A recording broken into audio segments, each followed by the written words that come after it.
Now to the senator who says he did everything short of leaking classified information to shine a light on these surveillance programs. Here's Mark Udall on the Senate floor more than 2 years ago. The intelligence community can target individuals who have no connection to terrorist organizations. They can collect business records on law-abiding Americans who have no connection to terrorism. And Senator Udall joins us from Colorado this morning. Thank you for joining us, Senator. Is everything we're learning this week consistent with what you knew then? It is, George, and as you pointed out, I tried to draw attention to what was happening over 2 years ago. I'm not happy that we've had leaks, and these leaks are concerning, but I think it's an opportunity now to have a discussion about the limits of surveillance, how we create transparency, and above all, how we protect Americans' privacy. Well, what's your main concern here? Because the president has come out and said that the programs are approved by Congress, overseen by the court, and carefully constrained. Here he was on Friday. They're very focused, and in the abstract, you can complain about Big Brother and how this is a potential program run amok. But when you actually look at the details, then I think we've struck the right balance. You don't believe the right balance has been struck? I don't. My main concern is Americans don't know the extent to which they're being surveilled, George. We hear this term metadata, which has to do with when you make calls, where you make calls to, who you're talking to. I think that's private information. I think if the government's gathering that, the American people ought to know it. We ought to have a discussion about it.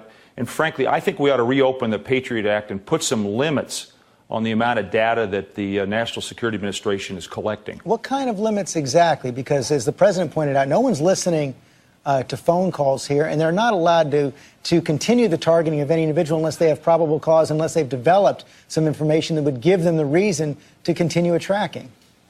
Yeah, my concern is, look, you know, through a contract with your phone company that they're going to collect this data, but the phone company can't arrest you, prosecute you, put you in jail. And metadata, although it sounds simple and it sounds innocuous, can lead to a lot of additional information. I just draw the line a little bit differently than the president does.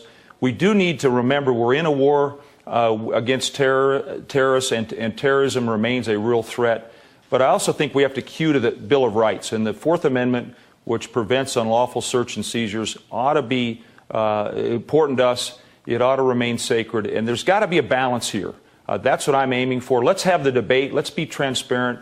Let's open this up. I don't think the American public knows the extent or knew the extent to which they were being surveilled and their data was being collected. But, Senator, the president has said that this has been fully debated and authorized by the Congress. It has been, George, but it has in a limited way, if I might make that point. And that's why I want to reopen the Patriot Act. I think now that this information is more available, I've certainly had a lot of Coloradans say to me, they're uncomfortable with this. They want to know more. That's my point, is that let's have a debate here. Let's look at what's really happening. It's what I was trying to draw attention to 2 years ago. Millions of records every day being accumulated makes me uneasy. I think it's a violation of our privacy. Let's take a further look at this. Do you think that the administration has been straight with the Congress in their testimony? You know, in general, I do. And look, this is the law, but the way the law is being interpreted has really concerned me. The law has been interpreted in a secret way. That's what I've been calling for, is let's have full disclosure of how this law is being applied.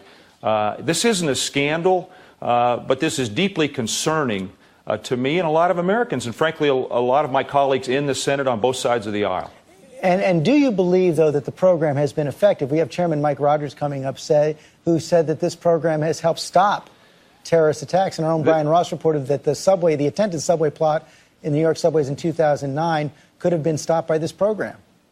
George, I'm not convinced. And by the way, there are two programs that are being discussed. There's one, the so-called PRISM program, Article 702 in the law, and it's been very effective. It surveils foreigners, grabs content, photographs, emails.